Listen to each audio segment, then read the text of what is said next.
Lo que lo que me han pedido a mí es básicamente poner en contexto por qué es importante. Probablemente muchas de las cosas que voy a decir son bastante obvias para ustedes, pero lo relevante es tener claro que el problema de las áreas verdes, el espacio público y los parques urbanos no es simplemente una política sectorial que pueda estar radicada en un ministerio o eventualmente descentralizada, sino que es parte de una batería de políticas públicas más amplia y de ahí la importancia que esta tiene. Por lo tanto, mi clase se orienta un poco más a eso, a tratar de poner en contexto dentro de las políticas y tratar también de construir las razones, los argumentos que les permitan a ustedes también dar la pelea, porque aquí finalmente lo que ocurre es que en materia de financiamiento público o gestión de proyectos públicos, se compite dentro del sistema por muchos tipos de proyectos de infraestructura, todas con justificada razón, de infraestructura de transporte, de infraestructura vinculadas con temas de obras públicas, vivienda, etcétera. Por lo tanto, poner en agenda el tema del espacio público requiere también una cierta argumentación para mostrar por qué tiene impacto en la calidad de vida y por qué es relevante. Y lo segundo es que además podemos descubrir que a través de los parques urbanos se pueden resolver muchos problemas que a veces tratamos en forma independiente, esencialmente a través de infraestructuras. ¿Puedo compartir pantalla, Sofía, cierto? Muy bien. Así que, permiso. ¿Se ve la pantalla, cierto? Sí, perfecto, doctor. Excelente, muchas Sí, gracias, se Sofía. ve. Por lo tanto, más que al final en una parte voy a hacer un resumen rápido de los titulares de la política nacional de parques urbanos, que como política esencialmente es una sistematización de los consensos y los objetivos, pero finalmente para poder realmente implementarla se requiere avances relevantes en materia de gestión pública. Por eso quiero hablar más bien parques urbanos en el contexto de lo que son las políticas urbanas.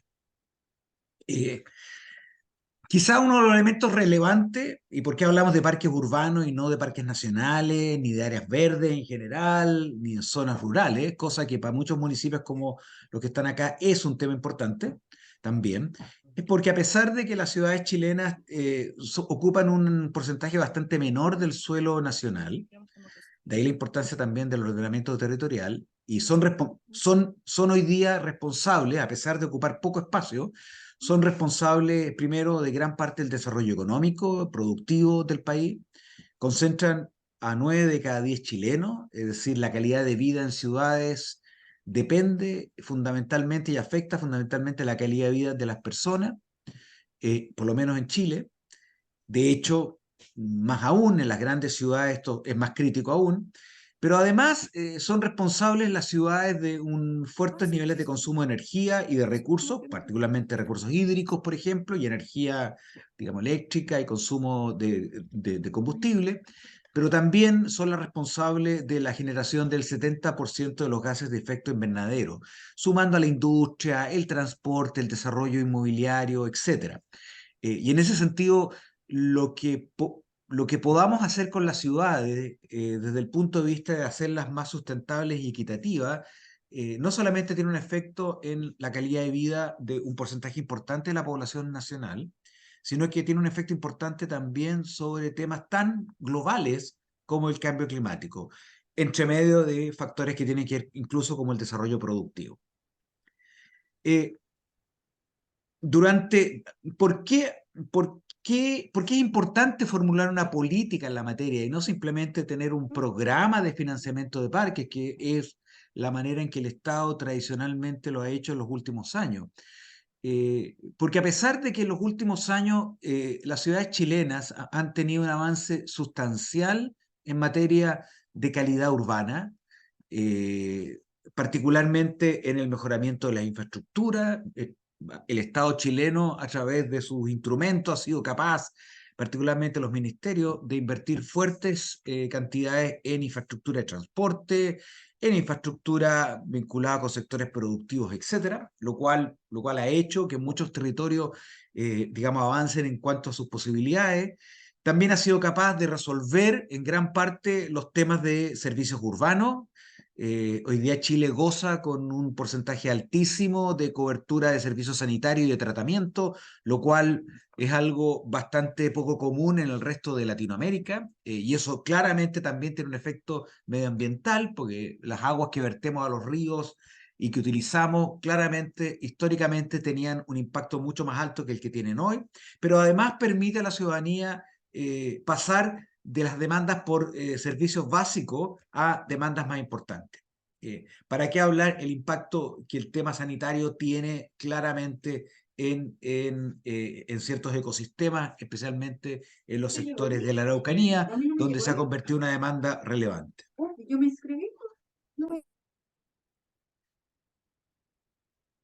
Lo mismo en materia de transporte. En general, las ciudades chilenas han sido capaces de ir avanzando lentamente, pero en forma convincente, en ampliar los niveles de cobertura, de acceso al transporte público, lo cual es relevante y se nota en la gran mayoría de todas las ciudades. Y para qué hablar que a pesar de que hoy día estamos enfrentados a un problema serio de déficit de vivienda y de costos de la vivienda, claramente el acceso a la vivienda y a la urbanización se ha convertido en un elemento de mucho avance en gran parte de las ciudades, cosa que también es algo que debiera enorgullecer. Sin embargo, a pesar de todos estos avances que parecieran notables respecto a ciudades comparativas o territorios comparativamente en otras partes de Latinoamérica, en las ciudades chilenas se han ido agravando y existe persistentemente una serie de déficits y problemas de ciudad, podríamos llamar de crisis de ciudad, que no se puede solucionar con más de lo mismo, por lo tanto que no se ha podido solucionar ni se soluciona con las políticas de vivienda, con las políticas de infraestructura o concesiones, con las políticas de transporte o con las políticas sanitarias de provisión de infraestructuras básicas. Hay una serie de demandas ciudadanas, de demandas urbanas y de demandas territoriales que ninguna de esas políticas han sido capaces de resolver y que por el contrario en algunos casos las han agravado. Y muchas de ellas tienen que ver con lo que podríamos llamar el déficit de ciudad o el déficit de acceso a los bienes públicos, es decir, el acceso de las personas no a los bienes privados como la casa, sino a los bienes que provee la sociedad en su conjunto, particularmente el espacio público, el transporte, los equipamientos sociales, todas aquellas cosas que no dependen del ingreso per cápita de las personas, que no dependen de la capacidad de pago de las familias, sino que dependen de la capacidad de provisión por parte del Estado. Y es ahí donde se generan los mayores niveles de equidad, que es una de las aspiraciones que las ciudades chilenas debieran tener y que no han logrado satisfacer en las últimas décadas. Se manifiestan en las grandes ciudades, particularmente en procesos de segregación social, es decir, en la amplia localización de vastos sectores de vivienda, pero sin la provisión ni de equipamientos, ni de áreas verdes, ni de parques urbanos. Por lo tanto, es la provisión de un servicio, vivienda, esta lógica de las políticas públicas chilenas, de que cuando uno tiene un martillo todo parece clavo, por lo tanto, aquellos que producen vivienda solamente se preocupan por la política de la provisión de techo y todas aquellas obras de infraestructura o transporte que generan una buena ciudad y garantizan que la vivienda esté integrada a la ciudad, van por caminos distintos de políticas diferentes que no se materializan en el tiempo y que al contrario pueden pasar décadas en que se lleguen a materializar generando estos niveles y estas brechas importantes de desigualdad. Se ha agravado en los últimos años con el déficit habitacional, que además también agrava el acceso a equipamiento y servicios. Se ha agravado con el aumento de campamentos, que en muchas partes han ocupado sectores vulnerables de nuestras ciudades y que es la cara visible de esta desigualdad o falta de acceso a calidad de ciudad. Eh, pero particularmente se ha agravado con el déficit más bien de infraestructura y calidad de vida. Si bien hoy día pareciera estar como en la agenda de los ministerios y del Estado, menos lo público o menos el espacio público, este porcentaje alto de las ciudades, y se concentra mucho en los bienes privados, en el acceso privado a la salud, en el acceso privado a la educación, en el acceso a una vivienda en propiedad, en general bienes que tienen que ver con las familias en forma individual. Gran parte del problema de nuestras ciudades no está en el déficit habitacional, que es grave, seriamente, sino que está en el déficit de ciudad.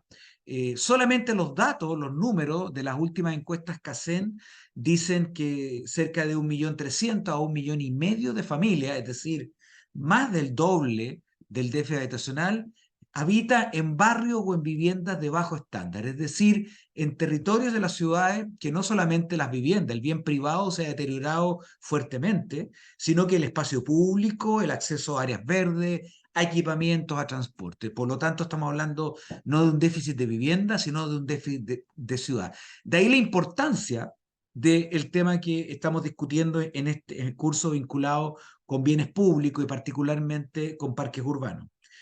De hecho, solamente para mencionar algunos estándares, en cada uno de esos municipios ustedes tienen indicadores del mismo tipo, pero para mencionar algo que se repite en gran parte de las ciudades, de hecho estos mapas, en este caso del Gran Temuco, Temuco y Padre Las Casas, desarrollados por la Corporación Ciudades, que es una corporación de la cual forma parte la Universidad Católica, muestran estos altos niveles de desigualdad en términos de calidad urbana. Este es un indicador sobre calidad urbana que combina tanto el acceso a transporte, equipamiento, espacio público y áreas verdes, y muestra no tanto el tema de la vivienda, ni el hacinamiento, se concentra más en lo público, y muestra que, por ejemplo, en Temuco, solo el 24% de la población, que son esas manchas de color azul oscuro, accede a lo que podríamos llamar estándares de calidad urbana de buena calidad o aceptables. Para el resto de la población, no solamente para los sectores más vulnerables, donde es bastante evidente el déficit de bien público, sino incluso para sectores medios de la población, los accesos a estándares de calidad urbana de lo público son más bien intermedios, bajos. Quizás no tan graves como, por ejemplo, los sectores que se marcan ahí con línea roja, que son, entre comillas, los sectores más vulnerables de la ciudad, como estos sectores en la parte norte, hacia Pedro Valdivia, o hacia el sur, o hacia Bajos de Mena, sino también en vastos territorios. Y este elemento es bastante común en gran parte de la ciudad. Es decir, podríamos decir que tanto en grandes ciudades como en pequeñas ciudades intermedias, no más de un tercio de la población, en algunos casos no más de una cuarta parte de la población, realmente accede a distancias razonables a bienes públicos que garanticen este acceso equitativo a la ciudad.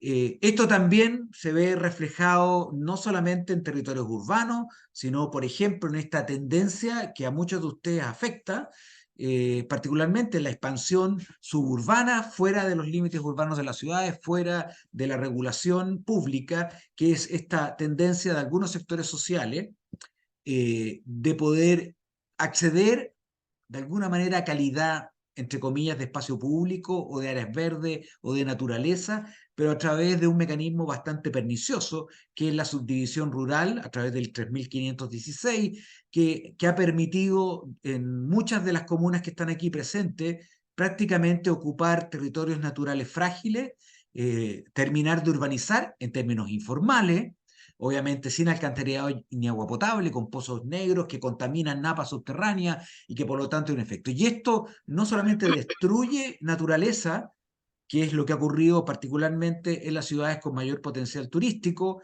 en el caso de Pucón y Villarrica, por ejemplo, para mencionar un caso más emblemático, prácticamente en términos de parcelación rústica está ocupado cerca de 8 veces la cantidad de suelo que es urbano. Y esto tiene que ver con esta tendencia, esta demanda de la ciudadanía por acceder de alguna manera a calidad urbana que no encuentran en las ciudades y que se desarrolla en términos informal, casi a través de este mercado negro, que son la parcelación agrícola rural, pero que termina teniendo un destino de carácter inmobiliario, cosa que ha sido cuestionado en los últimos meses por el Ministerio de Agricultura y respaldado por la Corte Suprema incluso.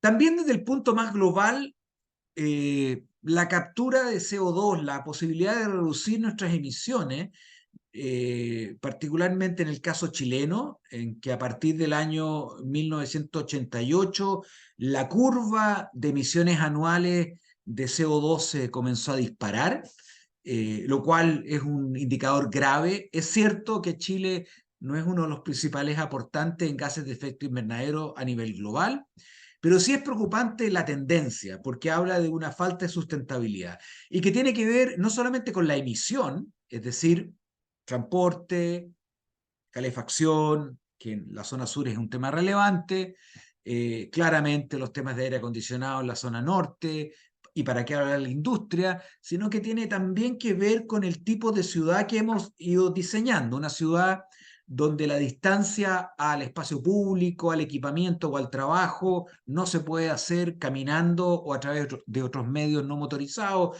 y por lo tanto quedamos obligados a usar el transporte público o mejor dicho el transporte privado, que es peor todavía, y ciudades que no han logrado incorporar una suficiente masa vegetal que sea capaz de reducir la emisión de gases de efecto invernadero. Sabemos que la masa vegetal, particularmente los árboles, esencialmente tienen una gran capacidad de captura de CO2. En en las ciudades del centro de Chile y el norte, esto es un tema grave. Dentro de la región de la Araucanía es un tema menos grave, dado la gran cantidad de parques nacionales que hay, pero sí es un tema serio en términos de la tendencia, dado esta urbanización que se ha ido produciendo con la parcelación rústica, es decir, con la destrucción de masa vegetal y bosque nativo a partir de la urbanización informal de la subdivisión agrícola, y obviamente con la incapacidad de crear parques urbanos con un foco puesto también en la capacidad de reducir los gases de efecto invernadero. Eh, en materia, en materia de,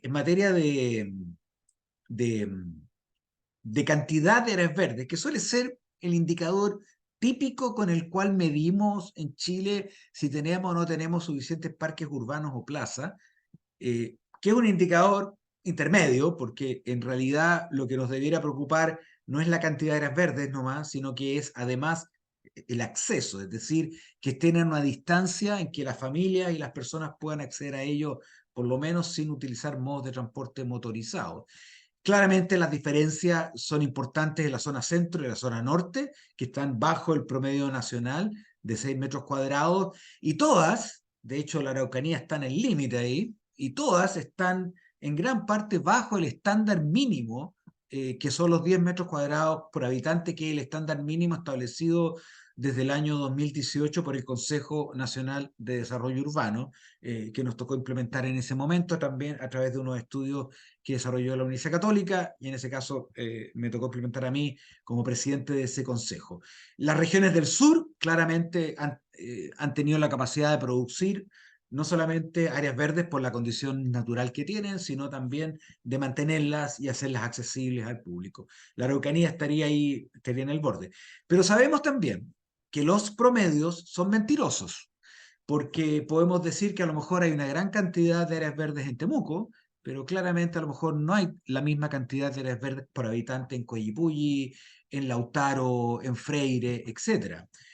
Uno podría decir que a lo mejor hay un gran acceso a naturaleza en Pucón, pero a lo mejor no lo existe particularmente en ciudades de la Araucanía costera, vinculados con la zona Lafkenche, donde obviamente las forestales controlan gran parte del suelo y la cantidad de espacio público es limitado.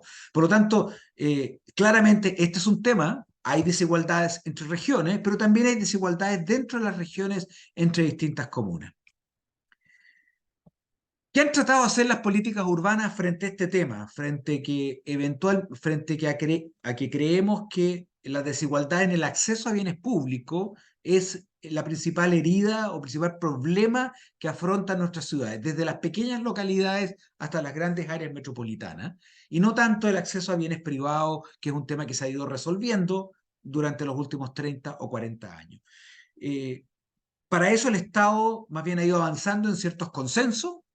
Los consensos son importantes no porque tengan efecto legal o porque se conviertan en obligaciones, sino porque permiten alinear políticas que requieren traspasar de un estado, de un gobierno a otro. Uno de los grandes problemas de las políticas urbanas es que muchas veces mueren con el término de los gobiernos, duran 4 años, viene un presidente distinto o presidente distinto y cambian, y eso le quita continuidad. Las ciudades son de largo aliento. Lo mismo pasa a veces con las municipalidades. ¿Para qué hablar? Vamos a ver qué ocurre con los gobiernos regionales que están recién partiendo en esta tarea. Por lo tanto, el formular políticas, si bien no tiene efecto legal, ni la Política Nacional de Desarrollo Urbano ni la Política Nacional de Parques Urbanos son leyes, no tienen una potestad vinculante respecto a la toma de decisiones, pero sí permiten darle continuidad a ciertas visiones o a ciertas prioridades de gobierno a gobierno, y permiten también, de alguna forma, alinear el gasto público. La Política Nacional de Desarrollo Urbano ya planteaba particularmente visiones distintas a las políticas antiguas de desarrollo urbano, que se concentraban fuertemente solo en la infraestructura y la vivienda, y por lo tanto amplió esta mirada y concentró el foco en la calidad de vida. ¿Qué es lo que se requiere para mejorar la calidad de vida? No es que la gente luche por el parque, o luche por la vivienda, o luche por el transporte público. En general, lo que quiere es mejorar su calidad de vida, que está compuesta por todos estos componentes que hablan de lo cotidiano en la vida en la ciudad. Y eso tiene que ver con la Política Nacional de Desarrollo aprobada en el 2013, estableció lineamientos respecto a la integración social, lo cual ha permitido ir avanzando en materia de provisión pública, pero también en materia de vivienda, en temas de equilibrio ambiental, lo cual introdujo materias que vamos a discutir dentro de la agenda del medio ambiente y la sacó probablemente solamente de los temas de contaminación, introdujo nuevos temas que, por ejemplo, el tema de parques urbanos y arborización se ha convertido en un elemento relevante. Introdujo también el factor de la ciudad como desarrollo económico. No nos sirve nada una ciudad con excelentes bienes públicos si finalmente las personas no acceden en esas ciudades a oportunidades laborales y de desarrollo familiar. Y por lo tanto, el establecer un vínculo equilibrado entre el desarrollo económico, la generación de empleo o la productividad y el desarrollo de la ciudad es un tema importante, y lo saca de la agenda tradicional de que, por ejemplo, hay que producir a cualquier costo actividad productiva, aunque eso implique la pérdida de masa vegetal o la pérdida de calidad de vida en otras áreas. Entonces, vincularlo implica también un cierto nivel de autocontrol respecto a las políticas públicas. ¿Y para qué hablar el tema del patrimonio, que siempre tuvo un carácter más sectorialista en el Consejo de Monumentos, pero que es parte esencial también del funcionamiento de una buena ciudad?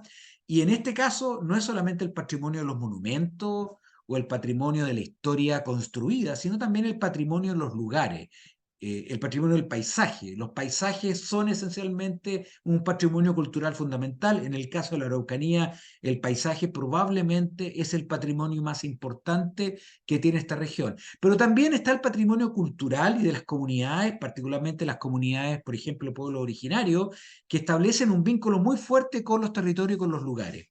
Por eso que el diseño y la creación de espacio público y parques urbanos también juega un rol fundamental, no solamente en reducir brechas en términos de desigualdad en acceso a áreas verdes, sino también generar espacios donde se ponga en valor las tradiciones, la cultura y el rol que tienen ciertos lugares dentro de la ciudad, o en este caso también el sector rural. Y por último, la gobernanza. Ninguno de los cuatro factores anteriores en política urbana son posibles de implementar sin la capacidad de tomar decisiones respecto a ella, es decir, sin tener poder. Nos podemos quedar en bonitas ideas, en grandes proyectos, pero finalmente, si las autoridades no tienen las potestades para tomar esas decisiones, finalmente esto no va a ocurrir. Y en el caso chileno esto es particularmente grave, porque cuando hablamos de calidad de vida en la ciudad, o calidad de vida en el territorio, o acceso a bienes públicos, estamos hablando de lugares vinculados con comunidades.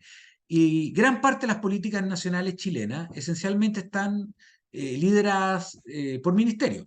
Cerca del 88, entre el 80 y el 88% del gasto público chileno son de decisión de ministerios centrales. Y deja muy poco a la toma de decisiones de los gobiernos locales, las comunidades, y menos para los gobiernos regionales que están partiendo. Entonces, también aquí hay un tema de cuál es el modelo de gobernanza, o el modelo de Estado, o el modelo de gobierno que se requiere para que realmente podamos implementar políticas que tienen vinculación entre la comunidad, el territorio y el lugar, en este caso asociado más bien a bienes públicos. También estas líneas, eh, voy súper rápido, así que si alguien me quiere detener, me detienen nomás. También estas líneas se han reforzado por los compromisos que Chile ha ido estableciendo a nivel internacional. Chile no solamente firmó en 2015 el Pacto de Naciones Unidas de Hábitat 3, que es un pacto de una serie de acuerdos vinculados con ciudades, donde este tema que estamos discutiendo está incluido. No voy a entrar en detalle, voy a tratar de hacer un resumen, pero también en la Agenda 2030 de Naciones Unidas vinculado con desarrollo sostenible. Y particularmente el objetivo número 11, que es el vinculado con ciudades y comunidades sostenibles. Y de hecho es importante el concepto de comunidad sostenible porque habla más allá del aparato urbano, lo que nos está hablando son de los grupos humanos que lo habitan y cómo ellos pueden crear comunidades cohesionadas, socialmente cohesionadas, a partir del desarrollo de la ciudad. Y por lo tanto aquí aparece una variable también importante, que el espacio público no es solamente un bien físico o un bien cultural, sino que también en la manera como se desarrolle, se diseñe y se mantenga y se administre, también permite generar comunidades que confían entre ellos, que pueden administrar el territorio y que por lo tanto pueden otorgar seguridad. La crisis que hoy día vemos en algunas ciudades respecto a la percepción de inseguridad, en gran parte es la percepción de inseguridad en lo público, más que la percepción de seguridad en lo privado. Eh, y se traduce en una serie de cambios de política. Ninguna de estas que van a mostrar está vinculada directamente con parques urbanos, pero se entiende. Este cambio de enfoque que tenía el Estado chileno frente a las ciudades, basado en esta columna que está acá, versus este cambio importante hacia pasar de la vivienda, de la mera cantidad de viviendas a la vivienda inclusiva, es decir, no solamente producir vivienda de calidad, sino que garantizar que las viviendas se ubiquen en lugares accesibles, por ejemplo, espacios públicos y parques. De ahí la importancia que cuando construimos un parque o desarrollamos un espacio público, también nos tenemos que preocupar de quiénes van a ser los beneficiados por ese parque, ese espacio público. En muchos casos nos ocurre que construir un parque público termina generando aumentos del valor del suelo en los entornos, generando exclusión social e impidiendo construir viviendas para que los que realmente lo necesitan vivan en torno a él. Entonces también la vivienda inclusiva no es solamente un tema de política habitacional, también es un tema de localización de esa vivienda donde hemos invertido y construido espacios públicos de calidad. Transporte sostenible, y me refiero básicamente al no motorizado, por lo tanto ahí aparece el tema de la distancia, la capacidad de que la distancia entre donde la gente vive y donde están sus fuentes de empleo, educación o recreación, como los parques, les permita moverse adecuadamente. La localización sigue siendo otro factor importante. La participación ciudadana, no solamente informar a la ciudadanía, el diseño de lo público tiene que ser intrínsecamente participativo. Primero, porque la comunidad maneja información que hace, que hace inviable a la autoridad tomar decisiones sin conocerla. La comunidad sabe lo que quiere y lo que necesita. Y segundo, porque además un parque codiseñado o un espacio público participativo también permite generar un cierto nivel de cohesión en torno a él, de cuidado en torno a él y de valoración en torno a él. Genera un vínculo entre las comunidades que participaron en él. La valorización del patrimonio que mencionaba anteriormente, poner en valor el patrimonio natural, los espacios de memoria, los espacios culturales y también el patrimonio construido. La resiliencia frente al riesgo, que particularmente en el caso que hemos vivido en las últimas semanas, con el tema vinculado con las lluvias, es un tema relevante. Gran parte de los parques urbanos juegan un rol bien importante en materia de resiliencia ante riesgos, porque son capaces de manejar temas vinculados con inundabilidad, porque son capaces de resolver problemas vinculados con aluviones, riesgos, temas volcánicos, porque son capaces de resolver temas vinculados con calidad de suelo, porque son capaces también de resolver temas de mitigaciones de carácter vinculados con incendios, etcétera. Los parques urbanos pueden jugar un rol fundamental no en convertirse en obras de infraestructura de mitigación, esto tradicional, que lo que hacíamos eran simplemente barreras para evitar que los ríos salieran, sino de convertirlo en procesos que eviten el riesgo, que eviten la exposición y la vulnerabilidad de las personas ante la inseguridad de vivir en un territorio sometido permanentemente a riesgo. Vinculado al tema concreto, pasar, esto está todo en los acuerdos internacionales y en las políticas nacionales, pasar de este estándar tradicional en que medimos las áreas verdes en términos de metros cuadrados por habitante. Por lo tanto, el dato es un dato dependiendo de si lo mido a nivel regional, si lo mido a nivel metropolitano, si lo mido a nivel comunal o a nivel de barrio. Por lo tanto, son datos que pueden variar dependiendo de la unidad administrativa, y cambiar de eso más bien al acceso, es decir, la cercanía. No es tan importante la cantidad, sino la calidad de ellas, pero además la posibilidad que esté a distancias caminables. A partir de 2018, por ejemplo, hay un estándar también establecido por el Consejo Nacional de Desarrollo Urbano que definió que toda área verde de carácter vecinal, una plaza, no debiera estar, o sea, debieran estar todas en radios de 300 metros de todas las viviendas, de manera de permitir que familias, niños o adultos mayores puedan llegar fácilmente a ellas. Y en materia de grandes parques urbanos, si bien no puedo colocar un parque urbano toda distancia caminable, por lo menos que estén a distancias que uno lo pueda ir rápidamente en transporte público, y se ha establecido distancias que no superen, ojalá, el kilómetro y medio, que es una distancia razonable para en 15 minutos o 10 minutos poder transportarse y no tener que recorrer largas distancias, lo cual al final afecta a la ciudad completa, para acceder a un bien tan importante como un parque nacional, perdón, como un parque urbano. Y por último, el acceso a suelo. Finalmente, las viviendas y los parques y las áreas verdes se construyen en terrenos. Y esos terrenos no son solamente aquellos que están en los bordes de los ríos y que pertenecen al Estado, también están en manos privadas. Por lo tanto, el acceso justo al suelo implica una capacidad del Estado de intervenir en el mercado del suelo, de intervenir expropiando y comprando para garantizar que tengamos los terrenos en los lugares adecuados, disponibles para ello. La planificación urbana puede ayudar harto, un plan regulador puede regular y grabar un cierto lugar definiéndolo como parque urbano, de manera tal de que no sea construido, pero ese gravamen que conocen ustedes de memoria en los planes reguladores no tiene ningún sentido si no somos capaces de que el Estado acceda a ese terreno y que pueda desarrollar el parque.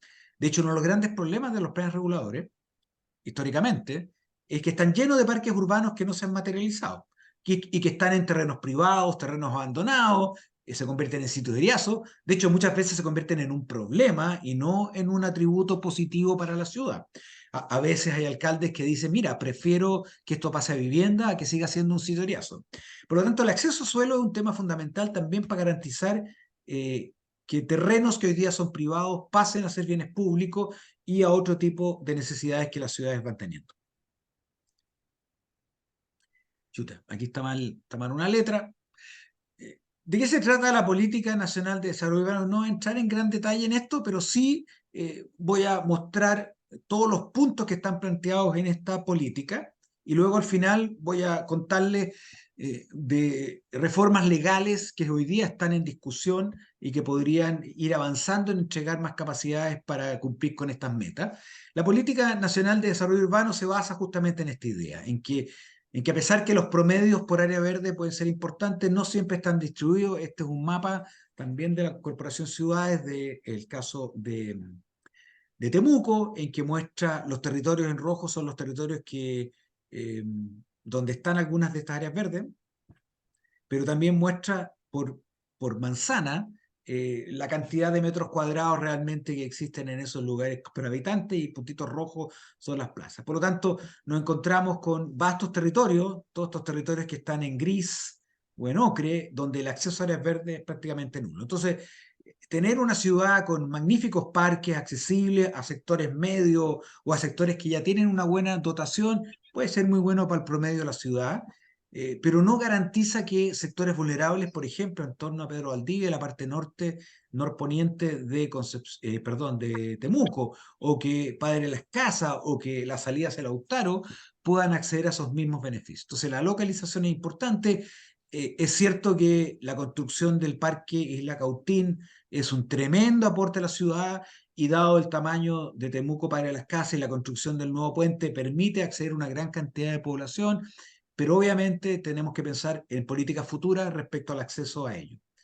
Eh, eh, Durante el 2019 el Ministerio de la Vivienda hizo una serie de encuestas referidos con la política. Eh, Estos son los promedios nacionales, varían harto entre regiones, pero, por ejemplo, les preguntaban a las personas respecto a la distancia, esto que yo mencionaba referido a la accesibilidad.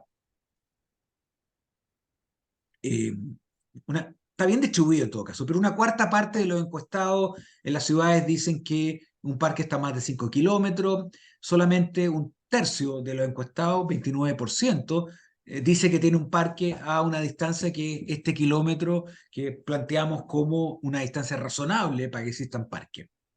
Eh, la distancia de 1 kilómetro planteada en el estándar que definió el Consejo Nacional de Desarrollo Urbano no implica que tengamos que construir grandes megaparques cada 1 kilómetro, eso sería imposible en la ciudad, pero implica tener escalas de parques distintas también. Es decir, no todos los parques tienen que tener 200 hectáreas, o no todos los... Pueden haber parques de escala intermedia, parques que son de escala comunal, más pequeños, que permitan satisfacer en metros cuadrados a ese entorno de 1 kilómetro, y por lo tanto la política de parque no se puede desgastar solamente en la construcción de un megaparque en alguna parte disponible, sino que tiene también que apostar a parques de escalas más intermedias, más comunales y a distancias menores. Pero esta es como la distribución, muestra seriamente que solamente un tercio de la sociedad, de los encuestados, acceden a parques a esa distancia, y al revés, por la otra punta, que un alto porcentaje está a distancias bastante largas, que en una área metropolitana, claro, se resuelve a través del automóvil, pero en una ciudad intermedia, 5 kilómetros es prácticamente una distancia bastante insalvable. Eh, Se le preguntó a la gente también por los temas a considerar respecto a la urgencia, qué es lo que esos parques que habían, o esos parques planificados que están en el plan regulador, pero que no se han materializado, qué es lo que era lo más importante para la comunidad, independiente de que los parques deben cumplir varias funciones ecológicas, ambientales y culturales, que vamos a explicar más adelante. Eh, los 4 más importantes demandas de la ciudadanía, como para entender un poco los grandes promedios. Esto puede variar entre ciudades dependiendo de los niveles de participación ciudadana, pero lo primero es, hay una demanda por el verde, por la vegetación. La vegetación sigue siendo una demanda importante, por lo tanto, a pesar de que en el norte se planteen parques áridos, tener alguna forma de vegetación que sea resiliente y apropiada al lugar es fundamental. En segundo lugar, la infraestructura que permita utilizar el lugar, banca, juego, es decir, un parque equipado es fundamental. En tercero, el tema de la seguridad. El tema de la seguridad se ha ido convirtiendo en un tema relevante. Siempre es una discusión respecto a si los parques tienen que estar cerrados o estar abiertos, cómo es el control interno. Ojalá un parque siempre fuera un lugar muy público, muy abierto, pero claramente para poder utilizarlo requiere que no hayan sectores, entre comillas, difíciles de administrar. Por lo tanto, la forma del parque, la relación entre sus bordes, los programas que hay en su interior que permiten activarlos con personas. Un parque meramente para ir a pasear puede ser magnífico desde el punto de vista del equipamiento y desde el punto de vista del área verde, pero puede ser medio inseguro respecto a que esté activado con programas que en su interior atraigan personas y generen seguridad, aparte del equipamiento clásico de seguridad y de luminaria. Y luego el tema de la basura. Me voy a quedar con esos 4 porque me parecen bien importantes. El tema de la basura, porque muchos de los parques que tenemos planificados en planes reguladores, o muchos de los lugares que podrían transformarse en parques, que hoy día son sitios no ocupados, en muchas de nuestras comunidades y municipios terminan siendo convertidos en micro basurales. Por lo tanto, el tema del deterioro, el tema de la basura, el tema del control es un tema serio. Parques que son magníficos, pero que la capacidad de mantenerlos limpios o de evitar los micros basurales, etcétera. Hay parques que yo admiro, como por ejemplo el Parque María Betis en Punta Arenas, que es una de las ciudades que tiene mayor cantidad de metros cuadrados de áreas verdes por habitante, pero que ha tenido un problema serio de administración de la basura.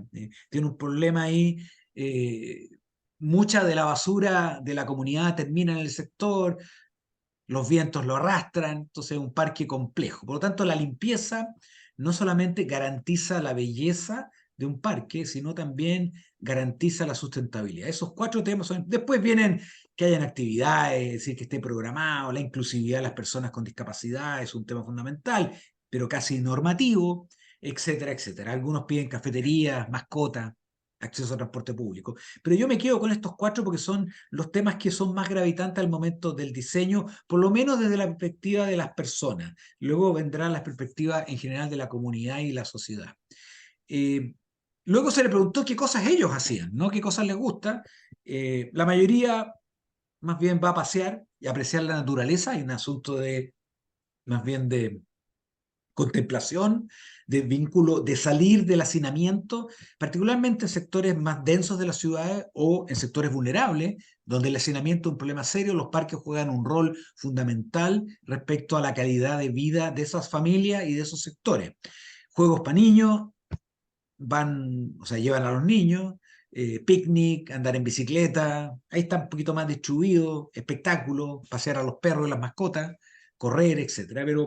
Pero sigue siendo bien importante el tema de la contemplación de la naturaleza y el acceso a lo verde, o este vínculo que las personas esperan entre la ciudad y podríamos decir el medio ambiente. Se convierte en un tema bien importante que solamente los parques pueden resolver, porque las plazas pueden resolver, las plazas locales o las áreas verdes a escala comunal o vecinal, pueden resolver el tema de los juegos, pueden resolver el tema de la ciclovía, pueden resolver el tema de la movilidad, etcétera, pero claramente solo un gran parque tiene esa capacidad integral de establecer ese vínculo entre la ciudad y la naturaleza, que se ha convertido en un tema tan importante respecto, por lo menos, a las demandas ciudadanas en los últimos años. ¿Qué plantea la política de parques urbanos? Esta política, insisto, fue aprobada el 2021, creo, el decreto es de por ahí, plantea un conjunto de lineamientos, no tiene un plan de gestión todavía. De hecho, una buena política debiera tener además un plan de gestión, es decir, cómo se va a implementar la política, pero todavía está, me imagino, por ser hecha, pero los lineamientos nos permiten por lo menos abrir un panorama de qué estamos hablando. Tiene 6 lineamientos: integración social, esto que el parque sea un espacio de integración de la comunidad y particularmente de integración para los sectores más vulnerables, por lo tanto, donde se ubique es fundamental, de bienestar, de salud y de seguridad, de obviamente resiliencia, cambio climático y medio ambiente como un dispositivo ecológico, la capacidad de que además esté vinculado con la identidad y el patrimonio, es decir, tenga pertinencia cultural en el lugar, su diseño y su ubicación, los temas de financiamiento, de manera tal de generar valor, de que el parque no solamente sea sustentable y financiable, sino que finalmente también genere desarrollo económico y activación en las ciudades. Hay algunos eh, eh, y genera activación en las ciudades. Por ejemplo, muchas de las ciudades de la Araucanía y los pueblos, el parque urbano no solamente juega un rol fundamental respecto a la ciudadanía que vive ahí, sino también puede jugar un rol fundamental en atraer inversiones y turismo. Juega un rol importante también en el desarrollo productivo de una localidad. Y la gobernanza, la institucionalidad y la participación, que tiene que ver con la toma de decisiones de la administración de lo público, de su generación y su mantención. Y voy a explicar los lineamientos más básicos que tiene. Perdón.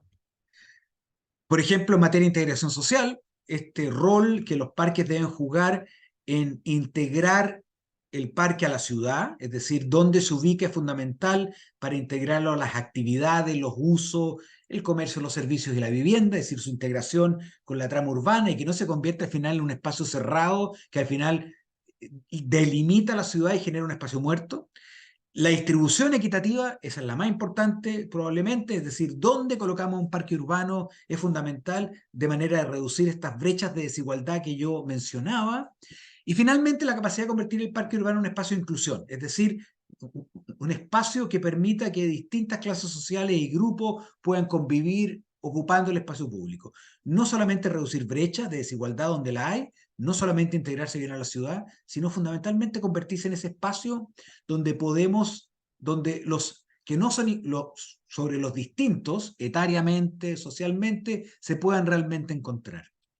Segundo, plantea esta idea del bienestar, la salud y la seguridad, respecto a que, particularmente después de la pandemia, nos hemos dado cuenta que los temas de la salud pública no se resuelven solamente con medicamentos. Los temas de la salud pública se resuelven también con ciudades más saludables. Y ciudades más saludables son ciudades que son capaces de, a través de su diseño y de su infraestructura, promover hábitos de vida saludables. Tiene que ver con la vida sana y el deporte, el fomento al deporte y a la actividad recreativa. Tiene que ver con la reducción de la contaminación y el acceso a la naturaleza.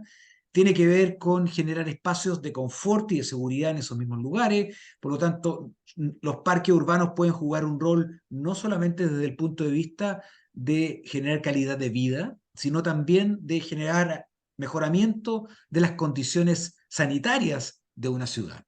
Y en eso es bien importante su ubicación también porque reducen la dependencia del automóvil en términos de la manera en que nos movemos.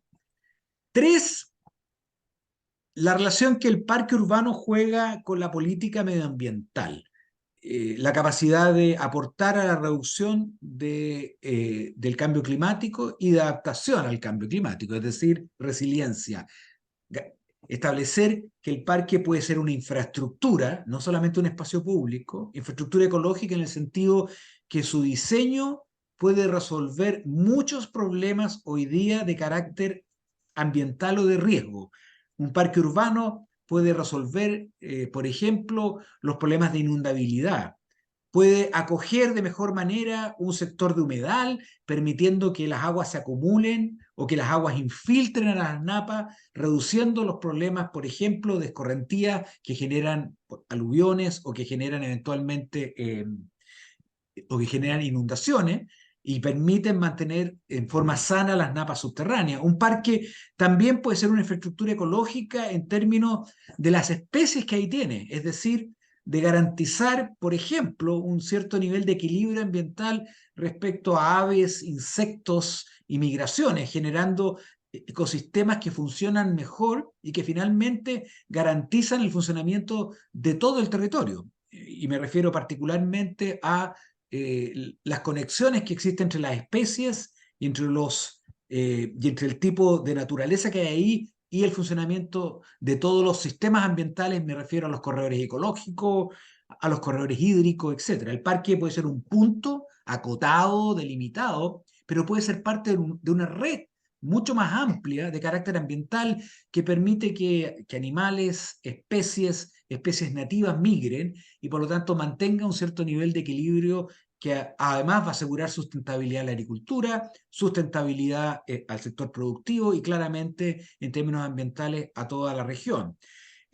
Genera, por lo tanto, servicios y beneficios ambientales en términos de manejo, de reducción de contaminación, particularmente aquellas especies que son capaces de capturar CO2, también de reducción de riesgos por inundación y obviamente en mantener estos equilibrios ecológicos entre plagas, especies, etc. Hay una conexión directa entre el diseño de un parque urbano y la generación de equilibrios en términos, por ejemplo, de las plagas. No voy a entrar en detalle, no soy biólogo, pero por ejemplo, un caso particular que en muchas ciudades es un problema es, por ejemplo, la apicultura y la capacidad de mantener una suficiente cantidad de material vegetal que permita al sistema de apicultores funcionar y a las abejas también, para mencionar un caso más clásico. Por lo tanto, un gran parque que sea diseñado magníficamente, lleno de pavimento, plazas de agua, etcétera, puede ser magnífico desde el punto de vista del diseño y el uso recreativo, pero puede ser un pésimo dispositivo ambiental para garantizar el manejo de las aguas lluvias, el manejo de las especies y el manejo, obviamente, de la captura de CO2. Permiten resiliencia ante los riesgos y el cambio climático, es decir, por ejemplo, tener la capacidad de absorber y controlar esas zonas que son de riesgo por expansión de los ríos. Hoy día se debate respecto a las recientes inundaciones que hay que construir, le piden todo el Ministerio de Obras Públicas que construya gaviones y barreras y encauce los ríos. Pero sabemos que encauzar los ríos no resuelve el problema, porque lo que hace es mover simplemente ese flujo de agua a otro sector. Lo que sabemos y conocemos es que los ríos tienen una cuenca y tienen un espacio natural. Y por lo tanto, lo que debe hacer la planificación urbana es que ese espacio natural no puede ser ocupado por ciudad, porque estamos exponiendo a los vecinos y a las familias al riesgo permanente. ¿Y qué implica eso? Que hay vastos espacios de ese tipo que tienen que estar destinados a ciertas formas de agricultura, pero también a espacios naturales protegidos o a parques urbanos que tengan esta capacidad de inundarse, que tengan esta capacidad incluso de ser barreras contra la inundación o ser barreras contra el aumento de las temperaturas y los incendios, o de ser barreras, por ejemplo, con respecto a los lahares, en el caso de los volcanes, o los temas vinculados con aluviones. ¿Y para qué hablar? La protección de laderas frágiles, bosques, etcétera, que vemos personalmente. Por ejemplo, cuando se tala un bosque de monocultivo, que automáticamente después de las lluvias, el arrastre de material no solamente embanca ríos, sino que genera también riesgos sobre la población. Por lo tanto, la protección de laderas también se convierte en un tema relevante. Y por último, el manejo sostenible de los recursos. Tenemos una crisis hídrica, por lo tanto el agua es escasa. Esto no implica convertir los parques en embalse. Pero insisto, la capacidad de manejar adecuadamente el recurso agua, no solamente que cuando llueve infiltre y no escurra al río rápidamente, sino que rellene y recargue la napa subterránea, que va a permitir que haya flujo de agua durante todo el año y que los pozos no se sequen, sino también, por ejemplo, la capacidad de no utilizar aguas potables que son requeridas para, en este caso, para la ciudadanía y para el consumo, para regar áreas verdes o parques. Hay muchos parques que terminan regando con agua potable, lo cual no solamente es un gasto innecesario de agua, sino que también es un riesgo. Y lo otro, el tema de las especies. No todos los parques requieren gran cantidad de uso de agua o cantidad de riego. Hay tipos de especies, particularmente las nativas, que tienen esa capacidad de resistir a las temperaturas, resistir a los estrés hídricos y por lo tanto consumir menos recursos que son escasos. Y me refiero particularmente al recurso agua, que probablemente es la crisis ambiental más importante que tiene Chile a porta. Así como algunos países están enfrentados en los próximos 30 años al riesgo de las inundaciones o al riesgo de la pérdida de borde costero, el caso chileno, dentro de las proyecciones internacionales, está dentro de los 10 países que se van a ver afectados de mayor manera respecto al estrés hídrico. Yo sé que la Araucanía, donde llueve un poco más, es un problema menor probablemente al norte o a la zona central, pero ustedes saben muy bien que la Araucanía, los regímenes pluviales han ido decayendo en los últimos años y eso modifica la agricultura, modifica la productividad y modifica obviamente el paisaje natural y el bosque nativo. 4, la identidad, el paisaje y el patrimonio, es decir, el parque como un dispositivo, como una infraestructura que genera patrimonio cultural e identidad local en su diseño, pero también en el simbolismo que el lugar tiene. Y también el patrimonio paisajístico, es decir, mantener especies o recuperar especies o restaurar especies. Tenemos muchos lugares en las ciudades que están abandonados, que fueron degradados o por la agricultura o por actividades productivas, o que fueron parques, pero que sabemos que originalmente, naturalmente no eran así. Por lo tanto, la posibilidad de restaurar el paisaje originario. Muchos de nuestros parques históricos fueron construidos con especies importadas, eucaliptus, pastos, etc.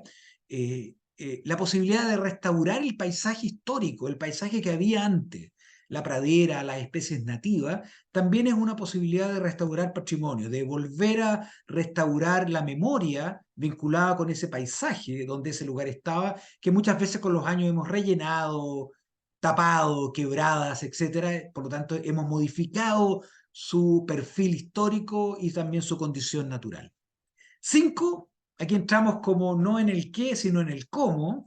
5, el tema de financiamiento. La política también define la necesidad de establecer fuentes de financiamiento e inversión permanente, es decir, no solamente fondos destinados a la construcción de parques que no tengan que competir con otras líneas de infraestructura, que muchas veces compiten en forma desigual, como la infraestructura de No me puede transporte, conectar, eh, ¿no? etcétera, sino que al mismo tiempo permitan programar en el tiempo, permitan saber a una comunidad que en un plazo prudente, razonable en años, puede acceder a los fondos para construir un parque y por lo tanto puede empezar a planificarlo desde ahora. O puede saber cuál es ese monto o esa definición presupuestaria que le va a permitir diseñar de mejor manera el parque en términos de hacerlo más eficiente en cuanto a su inversión. Y esto en materia de gasto. Pero también en materia de dinamización económica, comentaba anteriormente, los parques urbanos juegan un rol activador de ciudades impresionante, impresionante. Eh, no solamente en materia inmobiliaria, lo cual a veces es un problema porque genera segregación social, pero en materia inmobiliaria los datos nos dicen que, por ejemplo, todos los terrenos que bordean un parque valen un tercio más en términos de valor de metro cuadrado, suben un tercio más que los que están en la segunda o tercera línea de una ciudad.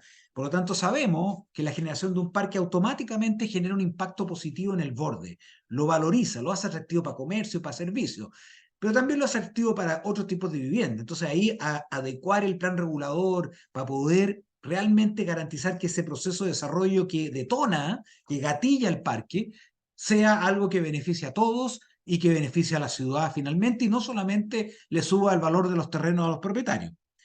Y por último, la capacidad también de generar empleo vinculado a los parques urbanos. Los parques urbanos tienen esta capacidad no solamente de generar gestión y profesionales a cargo de ellos, sino también de generar una fuerza laboral vinculada con su mantención, su gestión, etcétera. Hay un rubro importante respecto al tema de áreas verdes. Yo siempre he dicho que en Chile deberíamos tener una escuela también, particularmente en las municipalidades, deberíamos tener una escuela de la gente que hace podas de árboles, porque lamentablemente los que podan árboles en nuestras ciudades son justamente los menos indicados, son los que pertenecen a las empresas eléctricas y casi todo el sistema de mantención de arborización en nuestras ciudades está solamente guiado por la capacidad de que esos árboles no interrumpan el suministro, lo cual es bastante terrible en términos de cómo se hace. Pero hay un rubro económico vinculado con esto que puede ser tremendamente positivo también, vinculado con la sustentabilidad, con el manejo de especies, con el tipo de actividades que se desarrollan en su interior, con la mantención, etc. Y por último, el sexto punto, la institucionalidad y la gobernanza. Si bien estos son declaraciones de buenas intenciones de la política, por lo menos está planteado oficialmente. Cuando una política queda por escrito, uno la puede exigir y puede someter la atención respecto a las leyes. Plantea que para hacer parques urbanos y espacios públicos de este tipo se requiere liderazgo, y eso implica liderazgo, es que haya alguien que tome la decisión, con lo cual está diciendo que el sistema de parques urbanos no funciona cuando la decisión está dispersa entre decenas de autoridades. Requiere que haya un liderazgo, y este liderazgo tiene que ser descentralizado. Por lo tanto, el proceso de descentralización, de traspasarle más poder y potestades a los alcaldes y a los gobernadores, es un tema crítico para esta política. No es posible desarrollarla sin que el poder de gestión, financiamiento y administración de los parques urbanos radique realmente en las autoridades municipales. Por ejemplo, hoy día gran parte de los parques, muchos parques urbanos de Chile están administrados por el Ministerio de Vivienda, lo cual es una anomalía en Chile, cuando en la gran parte del mundo los parques urbanos son administrados por las propias ciudades. Eh, ah, bueno, ahora debo decir que esto ha garantizado que haya financiamiento, pero en la medida que se resuelve el tema del financiamiento y de la transferencia de potestades, lo lógico es que los parques urbanos y las áreas verdes caen en una responsabilidad descentralizada. Dos, B, la cogestión y las alianzas estratégicas. Los parques urbanos no son solamente obras públicas gestionadas por el Estado, requieren un amplio nivel de coordinación y participación en la gestión de ellos, involucrando al sector privado e involucrando a la comunidad. Los mejores espacios públicos son aquellos donde los beneficiarios o la comunidad en general se compromete, y por lo tanto convertir un parque en un lugar donde la comunidad tiene proyectos, donde hay alianzas estratégicas con el sector privado para el desarrollo de, por ejemplo, equipamientos y servicios o mantención, puede permitir que todos ganen. Incluso, debo ser bien franco, los parques urbanos debieran ser cofinanciados también en forma por el sector privado también. Piensen que un parque urbano genera un tremendo aumento de plusvalía en una ciudad y claramente es un beneficio para el desarrollo inmobiliario. En ese sentido, los parques urbanos debieran ser cofinanciados también por las empresas privadas o por el desarrollo inmobiliario a través de la plusvalía que se ganan en impuestos o a través de otras formas y mecanismos de compensación o mecanismos de aportes. Y por último, en materia de gobernanza, hay que hacerle seguimiento a las cosas, no llegar y construir. Eso implica medir dónde estamos construyendo y por qué, entregar información a la comunidad para que ellos también puedan ser promotores de proyectos, pero también defensores y fiscalizadores de las decisiones públicas, y transparencia en el gasto público y en las decisiones de los proyectos se hace. No basta con que la comunidad se entere cuando un parque se le corta cinta y se inaugura, se requiere un seguimiento permanente de esta política. Sofía, ¿cuánto me queda? Luis Eduardo, sí, tengo dos preguntas. Hay una pregunta en el chat que hace Pamela Valladares, que no sé si la prefieres Por contestar al supuesto. tiro o después, y la medida de tu tiempo también. La Pamela Ya, dice me queda que, una ¿cómo parte nomás para hacer algunas eso, cosas por vinculadas eso, con a lo mejor leyes. vamos, porque esta es una pregunta en relación a medio ambiente, al punto de medio ambiente que tú Dale, planteaste del uso del agua, dale y con la dice, pregunta entonces. ¿cómo resolver a nivel municipal el tema del riego con agua potable en nuestras áreas verdes y parques? Lo cual, aparte de ser una práctica costosa para el municipio, ambientalmente no es amigable. Se habla mucho del diseño con especies de bajo requerimiento hídrico, pero hacer esa conversión para los municipios financieramente también es inviable. A ver, lamentablemente aquí estamos avanzando. Son varios cambios lo que se requiere hacer. O sea, obviamente tener especies de menor consumo hídrico es un cambio, pero es caro. Sabemos que es costoso, los viveros, y eso para muchos municipios es un problema. Eh, y por lo tanto vamos a seguir en una etapa intermedia, donde vamos a ir recambiando especies lentamente, donde vamos a ir utilizando las aguas que se disponen. No todos los municipios tienen pozos, algunos los tienen, otros no, y por lo tanto tenemos este grave problema. Pero también pueden haber otros mecanismos que permiten hacer parques con menos superficie regada, que sea el uso no de pavimentos, sino de maicillos u otras formas que permitan infiltraciones ahí. Sin embargo, el mayor problema está en, en el recurso agua. O sea, si no hay pozos, y si los pozos están secos, que otro problema que mencioné anteriormente, mayor problema, eh, donde, donde hay un avance que hay que empujar y que los municipios deberán jugar un rol importante en gatillar esos cambios que son de carácter más reglamentarios que legales, es en el proceso de reuso de las aguas servidas. O sea, todo este tremendo avance que Chile ha tenido en materia de empresas sanitarias, que hoy día no solamente prestan servicios, sino que también reciclan agua, todavía no está regulado adecuadamente para que esas aguas puedan ser reusadas en el riego de los parques. Muchas de esas aguas vuelven a los ríos nomás. Obviamente recargan acuíferos y evitan los problemas hídricos, pero todavía los temas reglamentarios, esto en manos más bien del Ministerio de Obras Públicas, que permitan facilitar el reuso de las aguas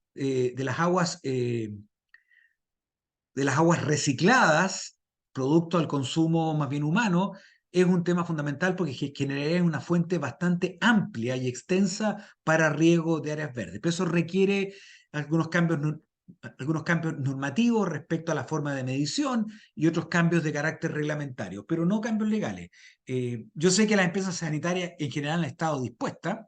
Lo más probable que el problema esté en que a lo mejor quieren pedir algo a cambio, pero eso ya es otro debate. No debieran, dado que la ley las obliga solamente a devolver el agua al curso hídrico. Pero ahí hay un tema de avance importante. Hay una gran cantidad de agua, producto del consumo humano, que debiera volver a ser reusada. Es importante. Mientras tanto, mientras no se avance más rápido en este tema, el tema sanitario, mientras no se avance más rápido en el tema de ayudar a los municipios con fuentes de financiamiento para el recambio de especies, debería haber un fondo para eso. De hecho, algunos han planteado que deberían haber viveros públicos, cosa que no hay, viveros públicos que permitieran generar estas especies para los municipios. En general, muchos de estos municipios tienen que acceder a esta especie a través de viveros privados, lo cual el costo es bastante más alto. Por lo tanto, yo diría dos avances que me parecen críticos y relevantes. El Estado debiera abordar probablemente la creación de viveros públicos, y dos, debiera avanzarse más rápidamente en la reglamentación del reuso de las aguas servidas, las aguas grises, como se le llama, no las negras, que permitan la ocupación en parques y en áreas verdes. De hecho, la cantidad de metros por segundo que emiten es bastante alta. Sigo entonces. Ok. Sí, Y siguen respecto a la están implementación, surgiendo, perdón, sí, siguen surgiendo sí, preguntas, pero yo creo que las canalizamos al final al final, ok, más. ok, Sí, sí, al dale. final, ok, al final. Eh, la política plantea en forma muy escueta, en una sola página, que hay que tener un plan de implementación descentralizado y hay que tener un sistema de seguimiento y evaluación. La verdad es un titular nomás, todavía no hay nada claro. Dice que ese plan de implementación tiene que tener responsables, fondos, o sea, recursos del Estado, responsables, mediciones, etcétera. Pero hasta ahora ese plan de implementación no está construido ni diseñado. Es responsabilidad, en este caso, de quien gestionó la política, que es el Ministerio de Vivienda, pero probablemente deberá ser una responsabilidad que crecientemente debiera ir abordando probablemente la Subdere u otros entes vinculados con la gestión municipal y regional. Y tampoco está instalado completamente el sistema de seguimiento y evaluación. Está el sistema de indicadores de desarrollo urbano que creó el Consejo Nacional y que hoy día tiene el INE, pero es un seguimiento bastante lento y que en algunas comunas incluso no hay datos. Entonces, son dos temas que están a nivel de titulares, pero sí a nivel de compromiso, lo cual es un punto de partida, es algo, es relativamente algo. ¿Qué pasó? ¿Qué cosas están pasando que podrían ayudar en el camino? ¿Son insuficientes? Sí, pero que podrían ayudar en el camino y que están en curso. La descentralización, a través de la ley 21.074, que permitió la elección directa del gobernador, de los gobernadores, estos consejos consultivos de alcaldes, etcétera, la creación de áreas metropolitanas cuando son dos o más comunas que superan los 250.000 habitantes, la transferencia de competencia, de transferirle a los gobiernos regionales competencias que hoy día están radicadas en los ministerios. Por ejemplo, una de ellas debiera ser la gestión de parques urbanos y coordinar planes sectoriales. Tienen también unos temas que están pendientes, por ejemplo, el tema de la creación de agencias o servicios regionales a cargo, pero radicados a nivel regional.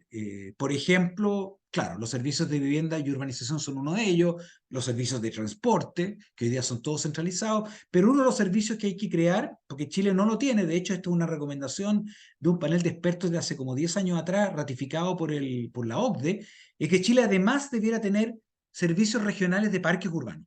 Es decir, lo que tienen todos los países del mundo, es decir, entidades públicas que son responsables de gestionar parque urbano. En Chile existe solamente una institución a cargo de administrar y gestionar parques urbanos, que es el Parque Metropolitano Santiago, que de hecho ni siquiera tiene nombre de servicio, se llama Parque Metropolitano, es el Cerro San Cristóbal. Y que como obviamente es de propiedad del Ministerio de Vivienda. De hecho, el Parque Metropolitano de Santiago no es un terreno, no es un terreno público, es un terreno de propiedad privada del Serviu, pero como es un terreno grande, como tiene 700 hectáreas y ha tenido una larga historia de gestión, solamente en ese lugar están instaladas esas capacidades de diseñar parques, administrar parques, financiar parques. De hecho, en la ley de presupuesto de la Nación hay una glosa que se llama Parque Metropolitano, con lo cual ellos pueden financiar la mantención y la gestión de otros parques en Santiago y en otras partes. Bueno, es una distorsión. Deberíamos avanzar hacia un sistema de servicios regionales en el caso, este caso particular, de parques urbanos, que tenga una institucionalidad propia, que dependa en este caso probablemente a nivel regional, que tenga la capacidad de invertir, de asociarse con los municipios, de obviamente garantizar la mantención. Sabemos que los alcaldes son los primeros en no querer parques urbanos cuando les dicen que ellos son los que se van a ser responsables de la mantención.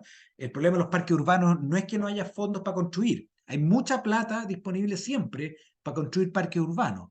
El problema es que no está garantizada la mantención y ese es el mayor costo. Un parque urbano, los costos de mantención de un parque urbano en 10 años equivalen a construir el parque urbano de nuevo. Por lo tanto, es un recurso que se tiene que garantizar con los años y que no basta con que esté en la ley de presupuesto. Pero esto es un tema fundamental en que el proceso de descentralización podría ayudar. De hecho, la ley permite la creación de corporaciones y servicios, pero podría, en la medida que se va avanzando y se transfieren de parte del Estado, por lo tanto, le comenzamos a creer al Estado que tiene que transferirle poder a las comunidades, a las comunas y particularmente a las regiones, se podría, bajo este marco legal, comenzar a crear estos servicios regionales, particularmente en el área de los parques urbanos. De hecho, la misma ley establece que para el caso de las áreas metropolitanas, la Araucanía tiene solo una, que es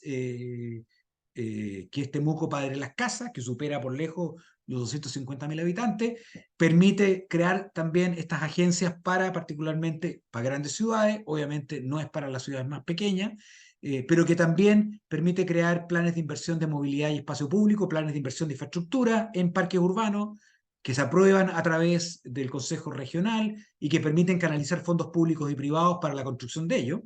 Y además permite desarrollar planes de prevención y contaminación vinculando con este tema.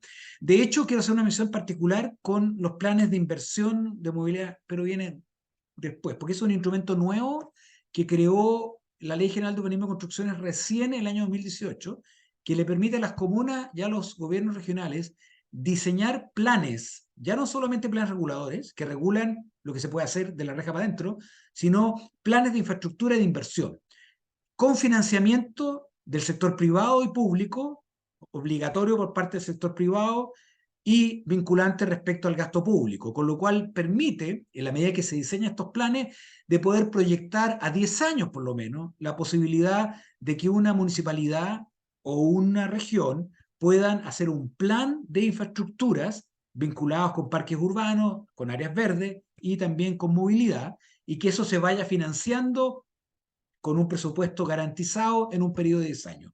De hecho, esta ley es nuevecita, hay pocas regiones que lo han hecho y pocas comunas que lo están haciendo. Es bien importante que lo hagan porque sería el primer instrumento público para poder planificar esto en el mediano y largo plazo y no simplemente proyecto a proyecto.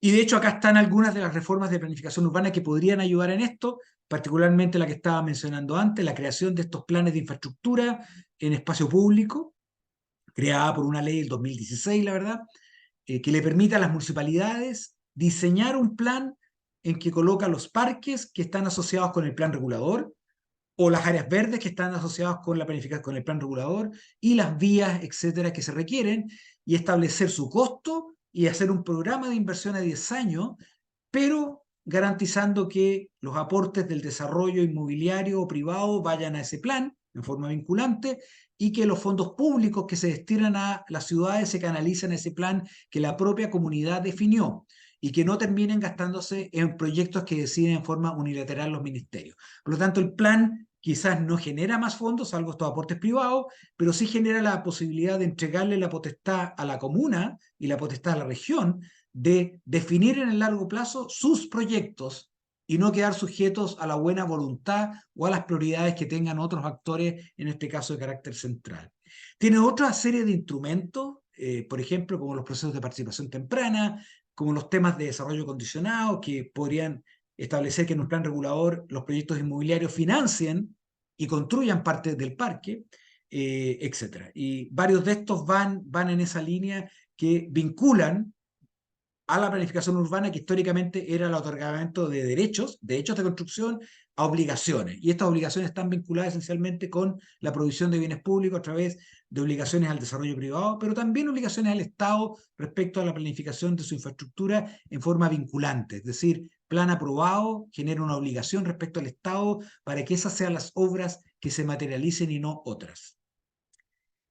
De hecho, voy a mencionar uno que nos tocó aprobar recientemente en Valdivia, en que parte de este plan de infraestructura a 10 años de Valdivia, que está aprobado, publicado en el Diario Oficial, no solamente estableció inversiones en temas de movilidad, infraestructura vial, sino también, y de transporte público, sino también estableció una agenda de construcción de parques urbanos o de protección de humedales para transformarlo en parques urbanos como parte de este plan y que por lo tanto garantiza que en el plazo de 10 años todos los fondos que provengan del Estado para estas líneas se van a gastar en estos proyectos y no en otros, que es parte de la agenda que aprobó la comuna de Valdivia recién hace un par de años, en el 2020.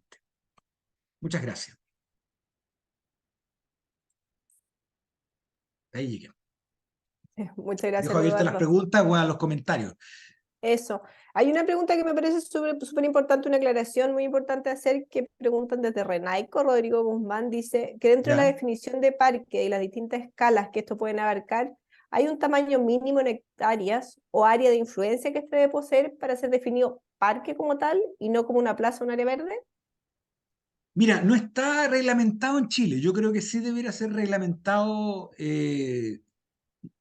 debería ser reglamentado. A mí me extrañó que la Política Nacional de Parques Urbanos no lo reglamentara, no estableciera esas categorías, porque hay parques muy distintos y que juegan roles bien diferentes.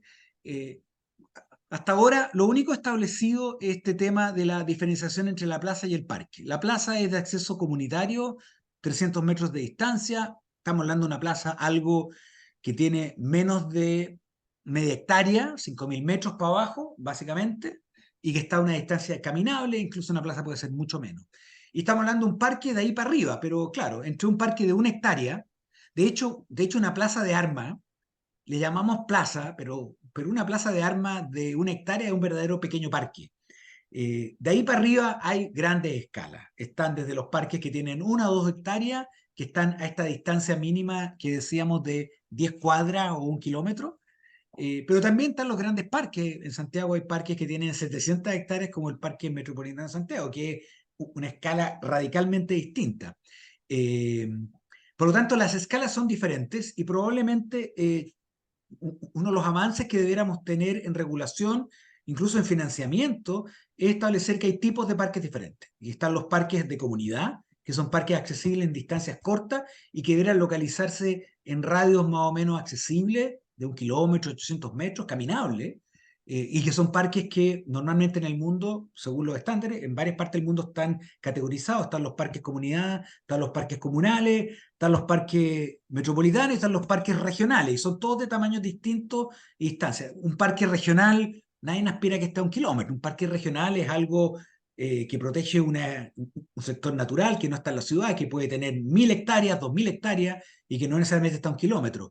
Un parque metropolitano también puede ser el gran parque metropolitano, y uno va a ir no frecuentemente, sino por ciertas razones cada cierto tiempo, y por lo tanto puede estar a mucho más de 1 kilómetro, puede estar a 25 minutos, 30 minutos en transporte público o en automóvil.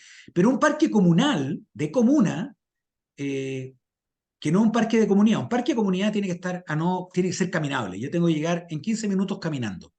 Un parque comunal puede ser más grande. Un parque comunal puede tener 5, 10 hectáreas y puede estar a una distancia mayor, puede ser más único, más especial, estar destinado a una función más natural, más ecológica o de ciertos eventos masivos, pero por lo tanto no tiene por qué ser a distancia caminable. Ahora, un parque comunal también es un parque de comunidad o un parque de barrio para esa comunidad.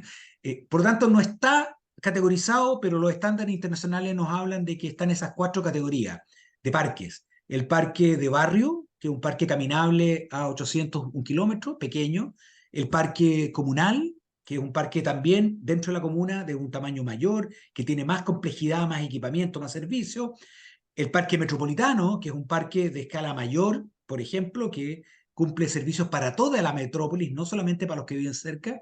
Y obviamente los parques regionales, que cumplen un rol de carácter más natural y que tienen bastante más hectáreas. En general, a nivel mundial están categorizados por eso. Incluso se establece que cuántas son la cantidad de hectáreas que debiera tener por habitante de cada una de estas tipologías.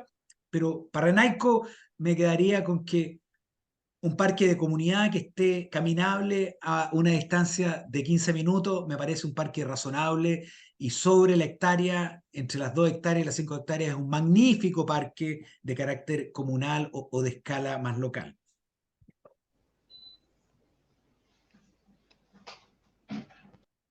Muchas gracias por la respuesta.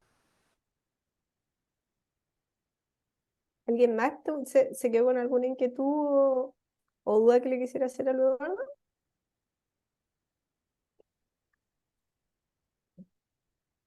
Francisca pregunta, ¿por qué existen tan pocos espacios que entreguen servicio dentro de los parques, como restaurantes? Ya que su uso aumentaría diametralmente, sobre todo en ciudades como Temuco, donde llueve muchísimo. ¿Por qué no hay? ¿Por qué los parques no tienen equipamiento No interior? contemplan, no tienen esos espacios, claro. O sea, en las clases que vienen, se lo pueden preguntar a Osvaldo, se lo pueden Sí, preguntar a Osvaldo Muñoz, próximo profesor martes. también de esta escuela, próximo martes, que es el diseñador además del Parque La Cautín. Así que pregúntenselo. Pero mi experiencia, a mí me tocó gestionar en algunos de estos fondos para el Parque La Cautín hace como 20 años, porque es un parque que está en agenda hace mucho tiempo, ha cambiado muchas veces de mano. Pero claro, el problema es un tema de rentabilidad, o sea, tiene que haber demanda, tiene que haber suficiente gente que sea capaz de pagar. Por lo tanto, uno puede construir equipamiento, pero ese equipamiento tiene que ser concesionado a alguien que, digamos, a alguien que lo administre. Y para eso tiene que haber demanda suficiente de personas que puedan pagar por ese servicio. ¿Cómo se logra eso? Claro, esto tiene que ver con el flujo del parque. Muchas veces los parques hay que echarlos a andar para ver realmente cuál va a ser el usuario final, para ver qué tipo de servicios podrían ser más viables. Porque el peor error que se puede cometer es construir un parque y construir edificios de equipamiento que después están abandonados. Nos tocó hace un tiempo atrás de construir un parque del borde del estrecho de Magallanes, también con financiamiento público del Ministerio de Vivienda, y llenó con equipamientos por todos lados. El problema es que muchos equipamientos hoy día están vacíos, porque no hay nadie que los administre, no hay suficiente público para ser administrado. Entonces, en general, lo ideal es que un parque parta primero con su noción más básica de espacio abierto y que luego tenga los espacios reservados, los espacios guardados y planificados para ir mutando en el tiempo. No sé, para poner un ejemplo histórico, mundial, cuando se construyó Central Park en Nueva York, no tenía todas las cosas que tiene hoy día, pero lentamente la densificación de sus bordes y que el desarrollo histórico fue haciendo que ocurrieran parques, o sea, que ocurrieran actividades. La otra forma de generar equipamiento es no tenerlo dentro del parque, a veces no es posible, es tenerlo en los bordes, es permitir que, por ejemplo, un parque tenga la capacidad de activar negocios y actividades de vecinos justamente en el frente del parque.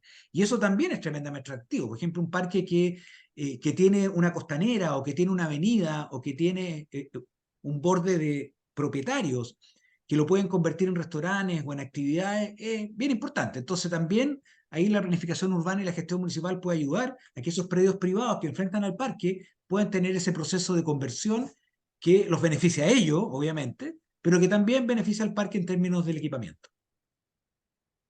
Eso, muchas gracias, Eduardo.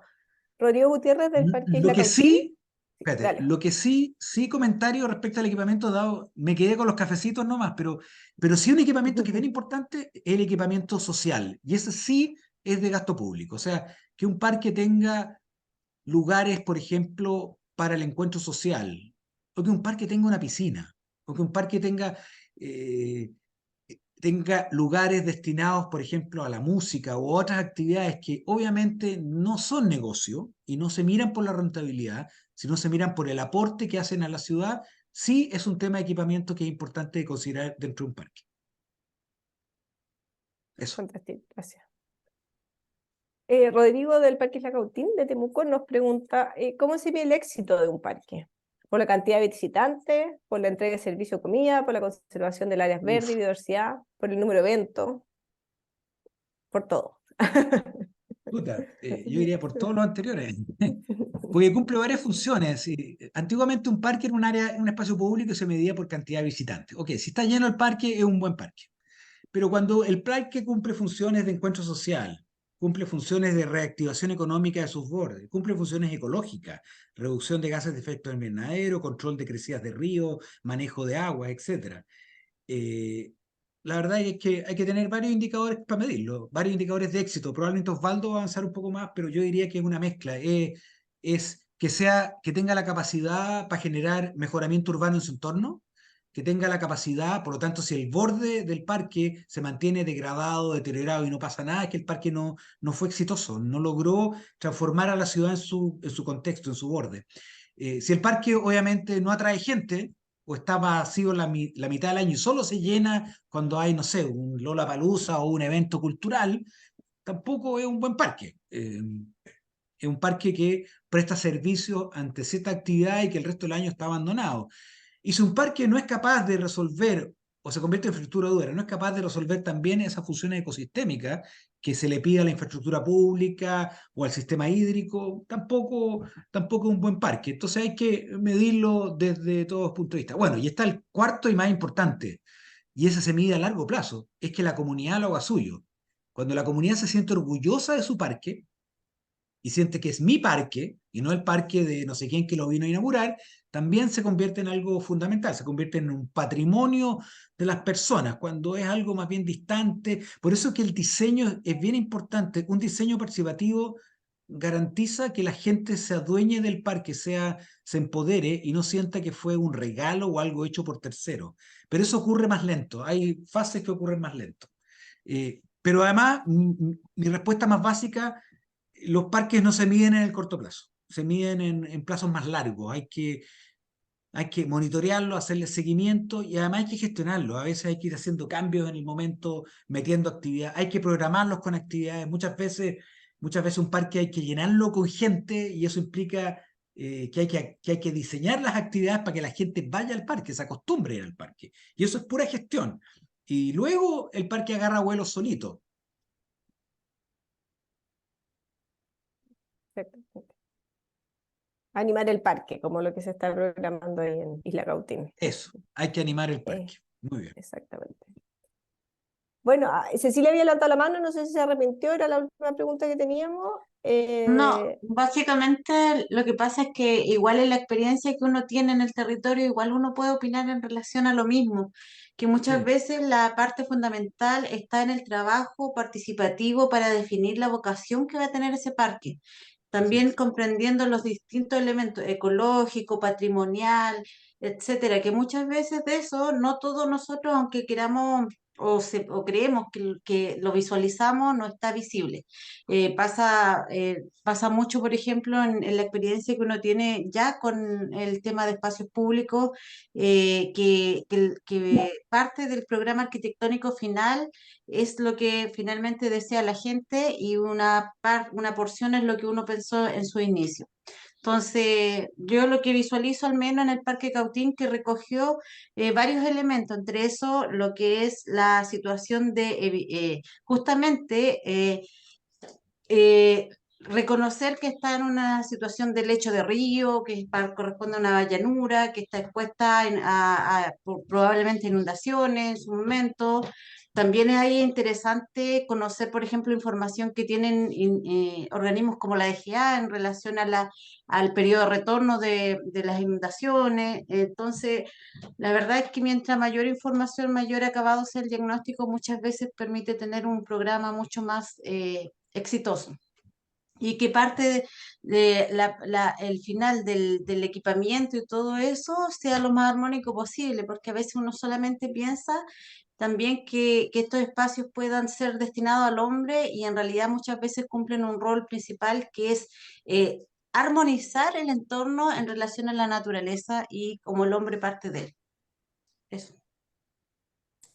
Sí, yo quisiera hacer un comentario ante las oportunas menciones que hace Cecilia, eh, que la participación ciudadana es clave para garantizar que un parque realmente satisfaga, por lo menos en el corto plazo, digamos, a la gente, pero pero el parque urbano le entrega de alguna manera una obligación súper difícil a los funcionarios públicos y a los encargados de gestionar ese parque y de su diseño, que es probablemente una de las tareas más difíciles que construir vivienda, mucho más difíciles que construir infraestructura de transporte, y que los datos, las medidas, yo diría que el diseño del espacio público es probablemente el diseño de infraestructura más difícil de hacer. ¿Por qué?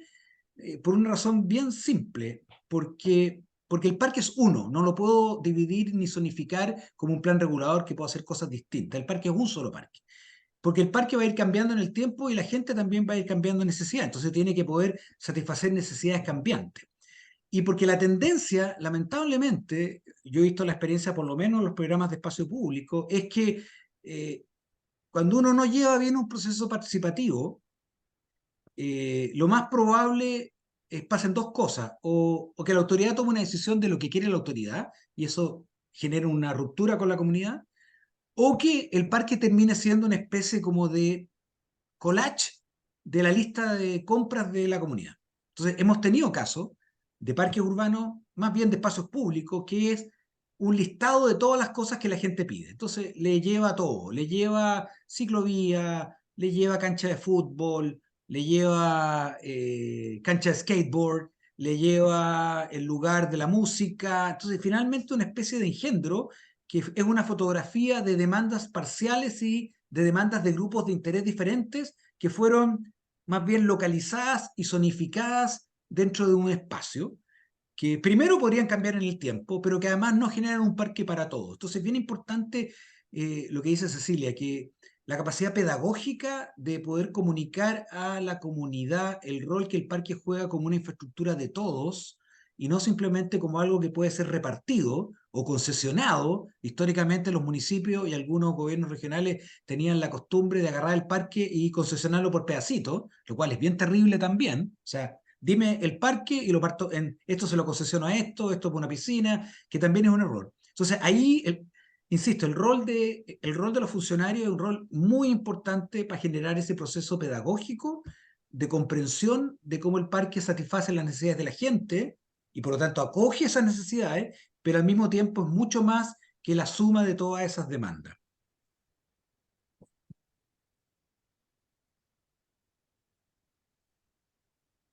Por eso que yo no me dedico a Fantástico. diseño de parques muchas veces, porque es muy difícil, muy difícil. Gracias, Eduardo. Bueno, esta fue como la primera introducción hacia lo que nos está convocando hoy día, a este curso de 4 módulos de modelo de sustentabilidad y gestión de parque urbano. Los dejamos invitados para el martes, próximo martes 29 a las 3 también, por Zoom. Les vamos a mandar el link para la segunda sesión del curso de manejo del parque. Hace un manejo agroecológico que es impartido por María Paulina Fernández y Alejandra Méndez. Van a ser las dos personas. Y el jueves, lo que estaba hablando Luis Eduardo, Osvaldo Moreno va a hacer el curso de la planificación de los espacios del parque, programa y activación hacia la ciudadanía. Para luego, el jueves 7 de septiembre, nos encontrará la invitación, en el fondo, de encontrarnos presencialmente, que tenemos dos actividades ese día. Ese día tenemos en la mañana un seminario internacional sobre el parque urbano, en que vamos a estar presentando ciertas experiencias, más una invitada internacional, Susana López. Y en la tarde vamos a hacer el taller de usabilidad de la guía de modelo que estamos generando nosotros, que tiene una serie de instrumentos de apoyo para la gestión y animación de los parques, tanto desarrollados por abogados, por biólogos, por economistas, por especialistas en turismo, en que nos va a permitir tener herramientas más concretas, en el fondo, para abordar todas estas potencialidades que tienen los parques y que también son desafíos para los distintos municipios de cómo ejecutarlas. Se les agradecemos a todos por estar aquí, bueno, y los esperamos el martes a las 3. Les vamos a mandar igual el correo recordatorio con el link para que todos puedan unirse. El seminario es abierto, sí, vamos a mandar una invitación formal que viene primero del gobierno regional. Como les comenté, este es un programa financiado por el gobierno regional a través de Corfo. Entonces el gobierno regional y el gobernador específicamente es quien nos convoca, pero es un seminario abierto para todos y esperamos que llegue mucho público para poder aprovecharlo. Así que muchas gracias, Eduardo, muchas gracias a todos por estar aquí. Gracias, Sofía, nos vemos. Que estén muy bien, chao. Gracias a todos, que tengan buen día. Adiós. Chao, gracias. Chao, chao.